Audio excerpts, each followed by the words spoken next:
नमस्कार दोस्तों, मैं अभिनव आपका स्वागत करता हूं आपके अपने YouTube channel success stock traders पे। दोस्तों, वीडियो के कंटेंट पे जाने से पहले मैं आप सबसे रिक्वेस्ट करूंगा, अगर आपको ये वीडियो पसंद आता है तो इसे प्लीज़ लाइक और शेयर करें। और जो नए मेहमान इस वीडियो को आज पहली बार देख रहे हैं, अगर उन्हें वीडियो पसंद आता है तो हमारे चैनल को सब्सक्राइब करें, साथ ही साथ बेल बटन को प्रेस करें ताकि हमारी नेक्स्ट वीडियो की नोटिफिकेशन उन्हें जल्द से जल्द मिल जाए। दोस्तों, जैसा कि हमने पहले भी कई वीडियो जैसे पब्लिश किए हैं, जो MACD इंडिकेटर के बेसिस पर for the month of January 2021 के लिए हम कुछ स्टॉक्स का सिलेक्शन कर रहे हैं और जिन्हें हम प्रिडिक्ट करते हैं कि अगर उनको आज के डेट में जो 10 जनवरी 2021 को अगर इनको बाई किया जाए तो उनका for the month next 20 days या 15 दिनों के लिए उनका एक अच्छा रिजल्ट आपको देखने के लिए मिलेगा। इसके साथ ही साथ मैं कुछ दो पेनी स्टॉक्स की भी बात करना चाहूँगा और उस पर मुझे लगता है कि अगर हम आज की डेट में कोई पोजीशन बिल्डअप करते हैं तो उसका भी एक अच्छा रिटर्न हमें 1 से 2 महीने के अंदर में मिलेगा। तो दोस्तों, आइए फिर लेट नहीं करते और हम अपने वीडियो की तरफ मूव करते हैं।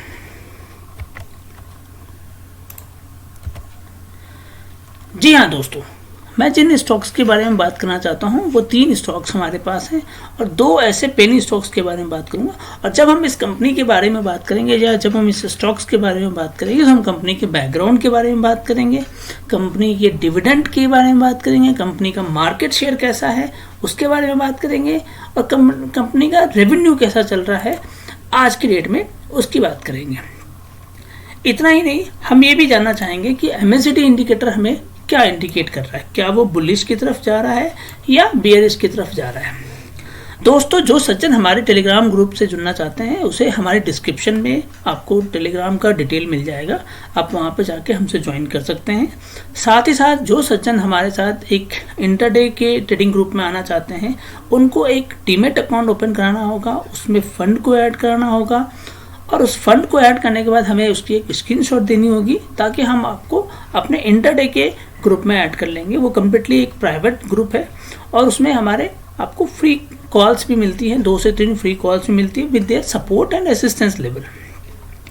तो आइए दोस्तों, हम अपने 3 स्टॉक्स, ऐसे बेहतरीन स्टॉक्स के बारे में बात करना चाहेंगे जो हमें for the month of January 2021 में एक अच्छा रिटर्न देने की प्रोबेबिलिटी रखता है। जी हाँ दोस्तों, जो पहला स्टॉक हमारे पास आज की डेट में आ रहा है उस कंपनी का नाम है एलिस इक्विपमेंट लिमिटेड। ठीक है, कंपनी का बैकग्राउंड ये है कि कंपनी एक स्मॉल कैप कंपनी स्टॉक है और ये एयर कंप्रेसर की मैन्युफैक्चरिंग में डील करती है। इसका आपको NSE पे क्या स्टॉक्स है, LG इक्विपमेंट करके मिल जाएगा और आप BSE पे भी चेक कर लेंगे, कंपनी के नाम से आपको सर्च आउट हो जाएगा। कंपनी का अगर मार्केट शेयर की बात करें तो कंपनी का मार्केट शेयर जो है 2.99% से मतलब 3% से 3.76%, मतलब 0.75% का एक ग्रोथ इनको मार्केट शेयर में भी मिला है। कंपनी की खास बात यह है कि कंपनी ने अभी तक डिविडेंड में कोई कट ऑफ नहीं किया है लास्ट 5 ईयर से। कोविड के कारण से बहुत नुकसान हुआ, कंपनी ने किसी को भी डिविडेंड में कोई कट ऑफ नहीं किया है। दूसरा, अगर कंपनी का रेवेन्यू की बात करें तो रेवेन्यू जो है वो 3 टाइम्स ग्रो की है, जबकि इंडस्ट्री के पॉइंट ऑफ व्यू से। तो दोस्तों, जब हम कंपैरिजन करते हैं किसी भी स्टॉक्स को, या तो उसको उसके इंडस्ट्री के बेसिस पर करते हैं या उसके मार्केट शेयर के बेसिस पर करते हैं, तभी जाके कहीं ना कहीं हमें एक बुलिश कंसेप्ट नज़र आता है कि हम क्या उसमें एक फ्रेश पोजीशंस शॉर्ट टर्म के पॉइंट ऑफ व्यू से ले सकते हैं, नहीं ले सकते हैं। अगर कंपनी के बारे में मालूम और जाना जाए, 1 जनवरी 2020 को ये कंपनी का प्राइस जो था वो 154 रुपये था और 8 जनवरी 2021 को इसका प्राइस 178 रुपीज़ का है। तो अगर ये देखें तो कंपनी ने भी एक ग्रोथ ली है, 25 रुपये की ग्रोथ ली है, जो कि 16% के लगभग बनता है। जी हाँ दोस्तों, यहाँ पे मुझे एक MACD में बुलिश क्रॉसओवर नज़र आता है और मैं यहाँ पे एक फ्रेश पोजीशन की रिकमेंडेशन देता हूँ। हाँ, मैं ये नहीं कहता हूँ कि यहाँ से स्टॉक्स ऊपर जाएगा या नीचे जाएगा, बट हाँ, जो यहाँ पे एक एंट्री बनती है। दूसरा जिस स्टॉक के बारे में मैं बात करना चाहता हूँ, ये कंपनी का नाम रेपको होम फाइनेंस कंपनी है, finance limited. Company small cap में डील करती है और कंज्यूमर फाइनेंस की तरफ फोकस करती है। कंपनी का अगर आप देखें तो कंपनी का मार्केट शेयर ऑल्दो डिक्रीज हुआ है यहाँ मैं दोबारा मेंशन कर रहा हूँ, कंपनी का मार्केट शेयर डिक्रीज हुआ है, बट वो 1.49 से 1.19 मतलब 0.3 के लगभग का डिक्रीज है, 0.3% का डिक्रीज है। जबकि कंपनी ने अभी तक डिविडेंड में कोई कट ऑफ नहीं किया है, मतलब कंपनी ने जो भी डिविडेंड लास्ट ईयर भी दे रही थी, उससे लास्ट 5 ईयर से दे रही थी, वही डिविडेंड आज भी वो दे रही है अपने कंज्यूमर को या शेयर होल्डर्स को दे रही है। इन लास्ट 5 ईयर्स की अगर बात करें तो कंपनी का रेवेन्यू जो है वो ग्रो हुआ है, जो कि इंडस्ट्री के अगर बात करें तो डेफिनेटली कम है, बट ग्रो के स्टेज पे है, मतलब 13% से 14%, 14% से 14.29% के लगभग इंक्रीज हो रहा है। जी हाँ, जबकि कंपनी का प्राइस अगर आप देखने की कोशिश करें तो 1 जनवरी 2021 को इस कंपनी का प्राइस 235 रुपये था और आज 8 जनवरी 2021 को इसका प्राइस 252 रुपये है। कंपनी ने एक अच्छी ग्रोथ दिखाई है, 15 रुपये की ग्रोथ दिखाई है सिर्फ 7 से 8 दिनों में, और इसका ग्रोथ जो है वो नियर बाय 6% के लगभग बनता है। मेरे हिसाब से MACD बुलिश क्रॉसओवर है यहाँ पे, तो हमारे पास एक फ्रेश एंट्री बनती है, हम यहाँ पे एक फ्रेश पोजीशन बाय कर सकते हैं। जो तीसरा स्टॉक है जिसके बारे में बात करना चाहता हूँ, ये कंपनी बेसिकली मुझे भी बहुत पसंद है और मुझे लगता है कि इस कंपनी में, आपने भी इसका नाम सुना होगा, इस कंपनी में एक अच्छी एंट्री ली जा सकती है आज के डेट में। जहाँ हम अगर देखते हैं तो इस कंपनी में, इसका कंपनी का बैकग्राउंड ये है कि ई लिमिटेड करके कंपनी है, ये बेसिकली हॉस्पिटल इंडस्ट्री में डील करती है। आपने इसका नाम अगर सुना होगा तो इसका नाम ओबराय या ट्राइडेंट के नाम पे सुना है, जो 5 स्टार्स 7 स्टार्स होटल्स हैं वो इस कंपनी का नाम आता है। ये ओबराय उस तरह की कंपनियां हैं। अगर इस कंपनी का प्राइस अगर आप देखने की कोशिश करें तो 1 जनवरी 2021 को प्राइस 90 रुपये था और 8 जनवरी 2021 को इसका प्राइस 97 रुपये का है। 7 रुपये का ग्रोथ, और दोस्तों 7% का ग्रोथ इसने 7 दिनों में दिया है। ये ग्रोथ जो आप देख रहे हैं 7% का, 6% का या 16% का, ये अपने आप में एक बहुत अच्छी ग्रोथ होती है। शॉर्ट टर्म के लिहाज से अगर आप देखा जाए तो बहुत अच्छी ग्रोथ होती है। कंपनी के बारे में अगर देखें, कंपनी का मार्केट शेयर डिक्रीज हुआ है। डिक्रीज क्यों हुआ है? Because of Covid, because of lockdowns company में डिक्रीज हुआ है मार्केट शेयर। बट डिक्रीज कितना हुआ है? 15% से 12.5% तक पहुंचा। बट कंपनी ने डिविडेंड भी नहीं दिया in the year of 2020। Company ने कोई डिविडेंड नहीं दिया, बट उससे पहले तक का जो 4 साल का अगर हम बात करें तो कंपनी ने डिविडेंड दिया है। 1 रुपये के लगभग पर शेयर का डिविडेंड उसने लास्ट 4 ईयर्स में दिया है। इन लास्ट 5 ईयर्स की भी अगर बात करते हैं, इन लास्ट 5 ईयर्स में कंपनी ने ऑलरेडी 0.27% से ग्रो हुआ है, जबकि इंडस्ट्री ग्रो कर रही है 3.81% से। देखिए, जब हम किसी के कंपैरिजन करते हैं, कहीं किसी में पोटेंशियल हम फाइंड आउट करने की कोशिश करते हैं, तो हमें 2-4 चीज़ें ऐसी आइडेंटिफाई करनी पड़ती है जहाँ पे क्या हमारे पास पोटेंशियल है। आज हम क्यों बोल रहे हैं कि आज हम पहले भी बोल रहे थे, आपने हमारा चैनल अगर देखा होगा या हमने टेलीग्राम पर भी पोस्ट किया था, एक स्टॉक के बारे में बात करूँगा, चैलेट करके स्टॉक्स हमारा, हमने उसे भी पब्लिश किया था। हमने कहा था कि चैलेट को 140-130 के लगभग में बाई करके अब उसको 210-212 तक के लिए रख सकते हैं। 80-60 रुपये का ग्रोथ बहुत बड़ी ग्रोथ होती है। और आज फिर मैं आपको बोलता हूँ, ये स्टॉक मेरे हिसाब से बहुत ही अच्छा और बहुत ही अच्छा स्टॉक है, और यहाँ पर हम एक फ्रेश एंट्री डेफिनेटली लेने की कोशिश कर सकते हैं, क्योंकि यहाँ पे एक MACD का भी क्रॉस ओवर हुआ है और एक स्टॉक की एक अच्छी पोटेंशियलिटी मुझे नेक्स्ट 30-35 डेज के लिए दिखती है। जी हाँ दोस्तों, तो ये 3 स्टॉक्स के बारे में हम बात करना चाहेंगे, बट इन 3 स्टॉक्स को एक बार हम अपने चार्ट पे भी जाकर देखेंगे क्या एक्चुअली MACD का क्रॉस ओवर हुआ है। तो एक बार हम क्रॉस ओवर को भी चेक करते हैं। जी हाँ दोस्तों, ये देखिए हम क्रॉस ओवर के डेटा की तरफ जा रहे हैं। हमने अपना ट्रेडिंग प्लेटफॉर्म को खोला है और ये देखिए पहला स्टॉक का नाम आपके पास जो आ रहा होगा, ईज करके आ रहा है, ई होटल ने यहाँ पे आज की डेट 8 जनवरी 2021 को एक क्रॉस ओवर दिया है।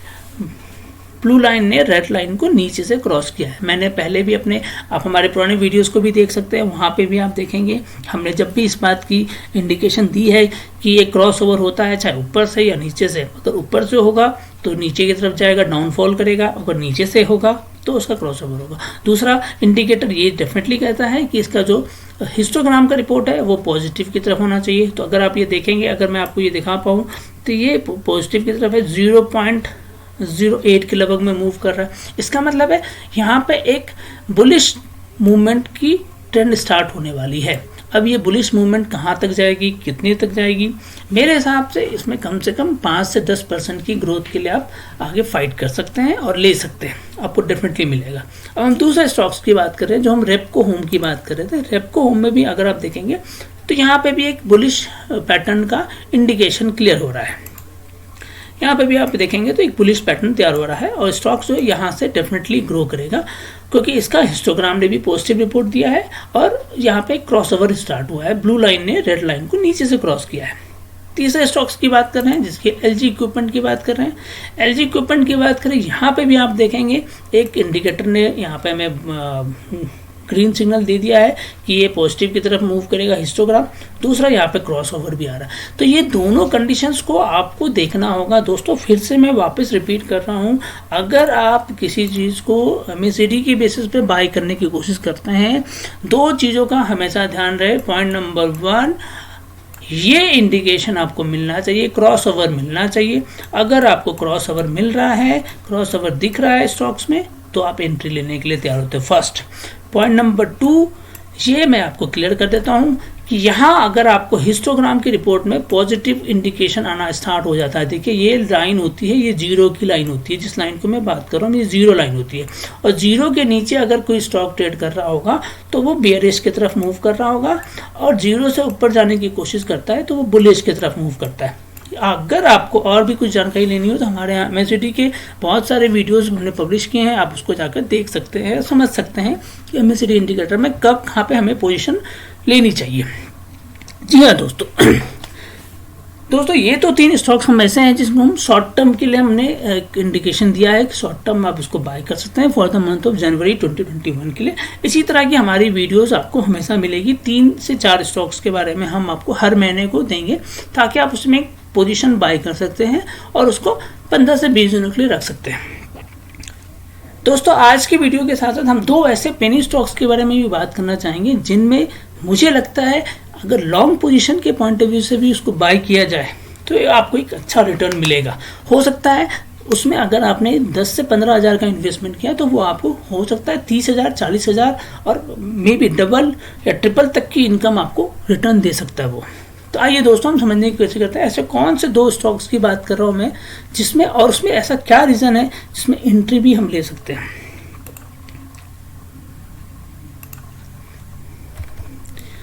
जी हाँ दोस्तों, ये 2 पेनी स्टॉक्स की बात कर रहा हूँ। पहली कंपनी का नाम आता है सतलज जल विद्युत निगम।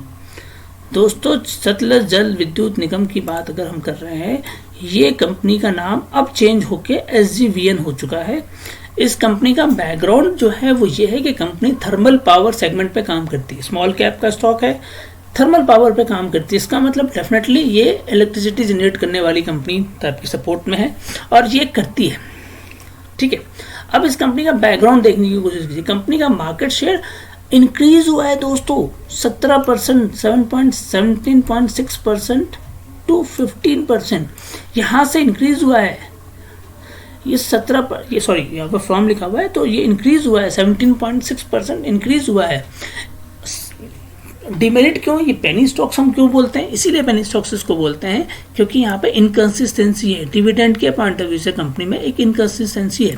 बट मुझे नहीं लगता कि आज आपको जो मैं न्यूज़ पढ़ाऊंगा या दिखाऊंगा उस न्यूज़ के बाद आपको ये लगेगा कि इस कंपनी में आगे डिविडेंड नहीं मिलेगा। ऐसा नहीं होगा, डेफिनेटली डिविडेंड मिलेगा और डेफिनेटली इस कंपनी में और भी ग्रोथ हो सकती है। थोड़ा सा और जानने की कोशिश करते हैं। रेवेन्यू के पॉइंट ऑफ व्यू से कंपनी ने ग्रो किया है। अगर इंडस्ट्री ग्रो कर रही है 0.02% से, तो ये कंपनी ग्रो कर रही है 0.31% से। काफ़ी अच्छा ग्रोथ है इस कंपनी में। प्राइस के पॉइंट ऑफ व्यू से देखने की कोशिश कीजिए। 1 तारीख को इसका प्राइस है 25 रुपये, 8 तारीख को इसका प्राइस हो रहा है 27 रुपये। देखिए ग्रोथ क्या है, ग्रोथ इसकी कम से कम जो है वो 8% के लगभग ग्रोथ हो रही है, 7 से 8% की ग्रोथ दिख रही है अपने को। न्यूज़ के पॉइंट ऑफ व्यू से समझने की कोशिश करेंगे दोनों स्टॉक्स के बारे में। हम पहले दूसरे स्टॉक्स के बारे में बात करते हैं। दूसरा स्टॉक्स हमारा आता है नेशनल फर्टिलाइजर लिमिटेड, NFL। जी हाँ दोस्तों, आपने भी सुना होगा इसके बारे में, काफ़ी अच्छे से सुना होगा। इस कंपनी का फर्टिलाइजर का सेगमेंट है और ये यूरिया प्रोडक्शन में इन्वॉल्व होती है। ये स्मॉल कैप की स्टॉक्स है। प्राइस के पॉइंट ऑफ व्यू से 38 रुपये का स्टॉक है दोस्तों। 42 रुपये अभी चल रहा है, 42 रुपये 8 जनवरी को। 4 रुपये का ग्रोथ तो इसने दे दिया, 11% का ग्रोथ तो आप इसका पिछले 7 दिनों में देख सकते हैं। जी हाँ, कंपनी का बैकग्राउंड अगर हम डेफिनेटली बात करें, मार्केट शेयर के पॉइंट ऑफ व्यू से कंपनी ने डिक्रीज हुई है, ठीक है, 9.1 से 9.8 डिक्रीज पॉइंट ऑफ व्यू से देख रहे हैं हम उसको, डिक्रीज हुई है। डिविडेंड के पॉइंट ऑफ व्यू से अगर आप देखें तो कंपनी में डिविडेंड 2020 में नहीं मिला है, बट बाकी रेस्ट 5 ईयर्स में बात करें तो कंपनी ने हर साल डिविडेंड दिया है, 1 रुपये के लगभग में दिया है पर शेयर के पॉइंट ऑफ व्यू से। लास्ट 5 ईयर में कंपनी का रेवेन्यू जो है वो इंक्रीज हुआ है 9.04 versus the industry growth. Industry की ग्रोथ होती है 7.45 की, इनकी ग्रोथ होती है 9.04। ये दोनों स्टॉक्स की अगर हम बात करें तो इनकी इंडस्ट्री रेवेन्यू ग्रो कर रही है। देखिए आप एक बात को कॉमन चीज़ें अगर आप देखने की कोशिश कीजिए तो यहाँ भी रेवेन्यू आप ग्रो देख रहे हैं, यहाँ भी आप रेवेन्यू का ग्रोथ देख रहे हैं। जब रेवेन्यू ग्रो कर रही है तो डेफिनेटली अगर कोई ऐसी चीज़ें या कोई ऐसा न्यूज़ हमारे पास हो तो ये इंडिकेट कर दे कि कंपनी में और भी ज़्यादा रेवेन्यू का ग्रोथ दिख सकता है, तो इसका मतलब श्योर है कि हम आगे भी इसमें ग्रोथ देख सकते हैं। मतलब प्राइस के वैल्यू पे भी ये 27 रुपये का प्राइस हो सकता है 50 रुपये पे पहुँच जाए, ये 42 रुपये का जो स्टॉक है वो हो सकता है 200 रुपये चला जाए या 60 रुपये चला जाए, 70 रुपये चला जाए।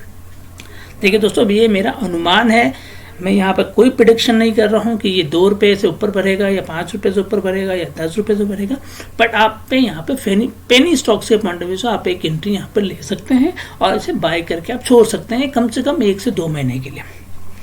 आइए दोस्तों, इसके न्यूज़ पे आते हैं। जिस न्यूज़ ने इसको इस लेवल के लिए मुझे भी रिकमेंड किया है, मैं भी अपने सब्सक्राइबर्स को रिकमेंड कर रहा हूँ, तो हम एक बार न्यूज़ जानने की कोशिश करते हैं।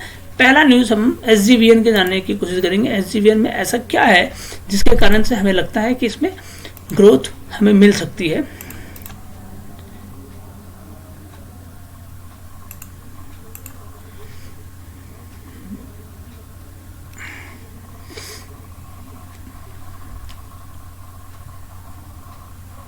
जी हाँ दोस्तों, ये देखिए SGVN के बारे में हमारे पास इकोनॉमिक्स टाइम्स की न्यूज़ है जिसमें SGVN gets 3 hydro electric project in Chenab basin from Himachal प्रदेश।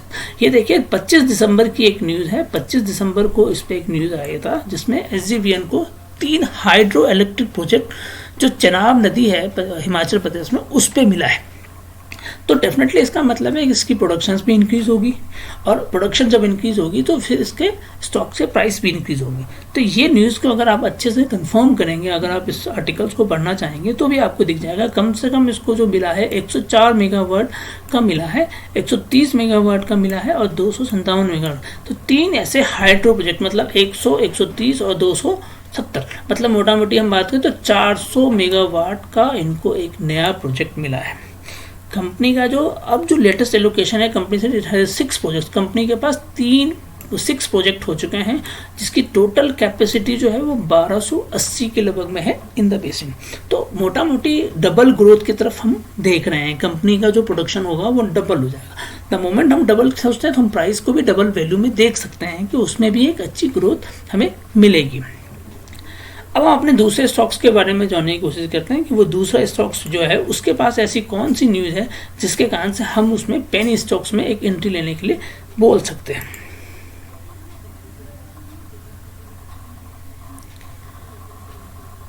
देखिए दोस्तों, ये एक इंडिया इन्फोलाइन पे आया था, indiainfoline.com पे। ये जो नेशनल फर्टिलाइजर्स जो है, जिस कंपनी NFL की बात कर रहा हूँ मैं, NFL का जो सबसे हाईएस्ट एवर प्रोडक्शन हुआ है 9.99 लाख का मेट्रिक टन यूरिया, जिसने Q3 में जो Q3 लास्ट जो भी Q3 कंप्लीट हुई है, जो भी रिसेंटली, मतलब मैं कहता हूँ आपको, ये देखिए जनवरी 5 का इंफॉर्मेशन है, और जो अक्टूबर नवंबर दिसंबर की हम बात करें, अक्टूबर नवंबर दिसंबर 2020 की बात करें, उस पर्टिकुलर 3 महीने में इस कंपनी ने सबसे ज़्यादा अपने हाईएस्ट एवर, अपनी मतलब हिस्ट्री में सबसे ज़्यादा इसने अपना प्रोडक्शन दिया है यूरिया सेगमेंट में। तो 10 लाख मेट्रिक टन यूरिया का इन्होंने प्रोडक्शन किया है। अब मेरा ये पॉइंट है, जहाँ हम कोविड में, लॉकडाउन है, प्योरली वर्क फ्रॉम होम चल रहा है, लोग ज़्यादा घर से काम कर रहे हैं, बाहर नहीं जा पा रहे या फैक्ट्री नहीं जा पा रहे, वहाँ पे अगर कोई कंपनी या कोई सेगमेंट इस तरह से ग्रोथ कर रही है इन टर्म्स ऑफ प्रोडक्शन के पॉइंट ऑफ व्यू से, तो एक फ्यूचर के पॉइंट ऑफ व्यू से अगर देखा जाए कि जब हम ये इन फ्यूचर Q4 के बाद जब ये कोविड का सिस्टम ख़त्म हो जाएगा या सब कुछ ख़त्म हो जाएगा, तो डेफिनेटली यहाँ पे ग्रोथ और बढ़ती है। तो ये राइट टाइम है इस तरह के स्टॉक्स पे अपनी एंट्री बनाने का, और मुझे लगता है कि इसको बाय करके हमें 2 से 3 महीने के लिए रख देना चाहिए। तो देखिए दोस्तों, ये था जो पेनी स्टॉक जिनके बारे में मैं आपसे बात करना चाह रहा था। मेरे हिसाब से मुझे लगता है यहाँ हमारी एक एंट्री बनती है और हम यहाँ पे एक एंट्री बना सकते हैं। तो दोस्तों, आज के लिए बस इतना ही है। अगर आपको हमारा ये वीडियो पसंद आए तो प्लीज़ लाइक और शेयर करें, साथ ही साथ हमें कमेंट बॉक्स में मेंशन करके बताएं कि आपको हमारा ये वीडियो कैसा लगा, और अगर आपको इसमें कोई इम्प्रूवमेंट या कोई चीज़ें आपको लगती है जिसमें हमें और भी चीज़ें फोकस करनी चाहिए तो हमें प्लीज़ बताइएगा। सो धन्यवाद दोस्तों, थैंक यू।